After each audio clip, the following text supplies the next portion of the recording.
ഞാനിന്ന് വന്നിരിക്കുന്നത് എന്താണെന്ന് വെച്ച് കഴിഞ്ഞാൽ, ഇപ്പോൾ എല്ലാവർക്കും കോളേജ് തുറക്കാനായിട്ട് ഒരു മാസമെങ്കിലും എന്തായാലും മിനിമം എടുക്കും. അഡ്മിഷനൊക്കെ എന്തായാലും സ്റ്റാർട്ടായിട്ടല്ലോ. അപ്പോൾ എന്തായാലും പ്ലസ് ടുവിലൊക്കെ പഠിച്ച് കഴിഞ്ഞിറങ്ങിയ ആൾക്കാർക്ക് എന്തായാലും ഇപ്പോൾ ഒരു ബോറടിയായിരിക്കും ഇല്ലേ? ചുമ്മാ വിട്ടിരിക്കുക, ചുമ്മാ റീൽ കാണുക, സ്ക്രോൾ ചെയ്യുക, അതൊക്കെ തന്നെയല്ലേ. നിങ്ങളുടെ ബോറടി മാറ്റാൻ ഫോണിലല്ലാതെ വേറെ എന്തൊക്കെ വഴികളുണ്ടെന്ന് ഞാൻ പറഞ്ഞാട്ടെ. ഞാനിന്ന് എന്തായാലും എൻ്റെ ബോറടി മാറ്റാൻ ഞാൻ ചെയ്തുകൊണ്ടിരിക്കുന്ന ടിപ്സ് എന്താണെന്നൊക്കെ ഞാൻ പറഞ്ഞു. കൂടുതൽ ടൈമും ഞാൻ എന്തായാലും ഫോണിലൊക്കെ തന്നെയാണ് ടൈം സ്പെൻഡ് ചെയ്യാറ്. ബട്ട് നമുക്ക് ഏറ്റവും കൂടുതൽ ആവശ്യം എന്തോ ഫോണിൽ നോക്കി എന്തായാലും ഞാൻ ബോറടിച്ച് കഴിഞ്ഞു കേട്ടോ.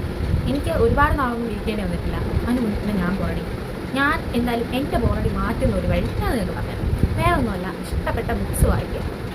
അതിലാണ് ഞാൻ എൻ്റെ എൻജോയ്മെൻറ്റ് കണ്ടുപിടിക്കുന്നത്. ബുക്സ് വായിക്കുക, ടൈം സ്പെൻഡ് ചെയ്യുക, നല്ല നല്ല ബുക്കുകൾ. അതിപ്പോൾ എല്ലാവർക്കും ഇഷ്ടപ്പെടണമെന്നില്ല, എന്നാലും ബുക്സൊക്കെ വായിക്കാൻ ആഗ്രഹമുള്ളവർ അല്ലെങ്കിൽ അതൊക്കെ വായിക്കാൻ ഇഷ്ടപ്പെടുന്ന കുറച്ച് ആൾക്കാരില്ലേ, അവർക്ക് വേണ്ടിയിട്ട് ഞാൻ നിങ്ങളെന്തായാലും ഉറപ്പായിട്ടും വായിച്ചിരിക്കുന്ന കുറച്ച് ബുക്സുകൾ പരിചയപ്പെടുത്തുകയാണ്. ഓക്കെ, നിങ്ങൾ ഈ കാണുന്ന ബുക്കുകളൊക്കെ എന്തായാലും ലൈഫിൽ ഒരു വട്ടമെങ്കിലും വായിച്ചിരിക്കേണ്ടതാണ്.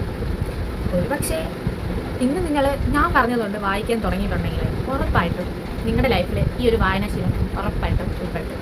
നാളെ മുതൽ എന്തായാലും നിങ്ങൾ ഒരു ബുക്കിൻ്റെ വരിയെങ്കിലും ഓക്കെ പോട്ടെ, നമ്മളിപ്പോൾ ഒരു ബുക്കായിട്ട് അഡിക്റ്റ് ആവുന്നത് എങ്ങനെയാണെന്ന് ഞാൻ പറഞ്ഞുതരാം. ഫസ്റ്റ് നമ്മൾ കൗതുകം കൊണ്ട് ഒരു ബുക്ക് വാങ്ങിച്ചു.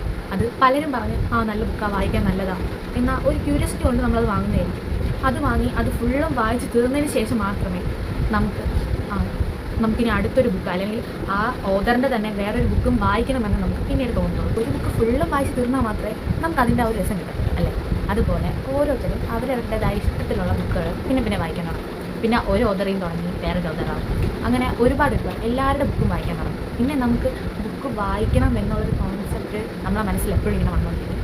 പിന്നെ നമുക്ക് ബോറടിക്കത്തില്ല. നമ്മളിങ്ങനെ ഫോണിൽ എപ്പോഴും ബുക്കൊക്കെ മനസ്സിലായില്ലേ? ഒരുപാട് ടൈം ഫോണിൽ സ്പെൻഡ് ചെയ്യുന്ന അത് നമുക്ക് മാറ്റാൻ പറ്റും. പിന്നെ എന്താണെന്ന് വെച്ച് കഴിഞ്ഞാൽ ബുക്കുകളൊക്കെ വായിച്ചു കഴിഞ്ഞാൽ നമ്മുടെ ലൈഫിൽ അറിഞ്ഞിരിക്കേണ്ട കുറേ സ്റ്റോറീസ്, അതും ഞാൻ വായിക്കുന്നതെല്ലാം പഴയ ബുക്കുകളൊക്കെയാണ് ഞാൻ വായിക്കാറുള്ളത്. പിന്നെ ബഷീറിൻ്റെ അങ്ങനെയുള്ള ഓതേഴ്സിൻ്റെ ബുക്കൊക്കെയാണ് എനിക്ക് കൂടുതലും അങ്ങനെയൊക്കെ തോന്നുന്നത്. പിന്നെ നമ്മൾ ഇമ്പോർട്ടൻ്റ് വായിച്ചിരിക്കേണ്ട അല്ലെങ്കിൽ വായിച്ചു കഴിഞ്ഞാൽ ഇഷ്ടപ്പെടുന്നതായിട്ടുള്ള കുറച്ച് ബുക്സൊക്കെ ഉണ്ട്. ഫേമസ് ആയിട്ടുള്ള കുറച്ച് ബുക്സുകൾ കൂടുതലും നമ്മൾ മലയാളം തന്നെ വായിക്കാൻ ശ്രമിക്കാം. ഇംഗ്ലീഷ് വായിക്കുന്നതെന്നല്ല, മലയാളം അത് നമ്മളെ ഭാഷയായിട്ട് നമുക്ക് കൂടുതൽ എല്ലാം മനസ്സിലാക്കാൻ പറ്റും. അപ്പം അതുകൊണ്ട് അങ്ങനത്തെ ബുക്കുകൾ വായിച്ചു കഴിഞ്ഞാൽ നമുക്ക് ഒരു അട്രാക്ഷനൊക്കെ ബുക്കിനോട് പെട്ടെന്ന് തോന്നാനും അല്ലെങ്കിൽ സ്റ്റോറീസൊക്കെ പെട്ടെന്ന് ഇഷ്ടപ്പെടാനുമായിട്ടുള്ള സാധ്യത കൂടുതലാണ്. അപ്പോൾ നിങ്ങൾക്ക് ആവശ്യമുള്ള ബുക്സ് ഏതാണെന്ന് പറഞ്ഞു കഴിഞ്ഞാൽ അല്ലെങ്കിൽ നല്ല നല്ല ബുക്കുകൾ ഏതാണെന്ന് അറിയണമെന്നുണ്ടെങ്കിൽ അങ്ങനെ ആർക്കെങ്കിലും താല്പര്യമുള്ളവർ മാത്രം കമൻറ്റ് ഇട്ട് കഴിഞ്ഞാൽ ഞാൻ നല്ല നല്ല ബുക്കുകൾ ഏതാണെന്ന് വെച്ച് കഴിഞ്ഞാൽ സജസ്റ്റ് ചെയ്യുന്നതായിരിക്കും.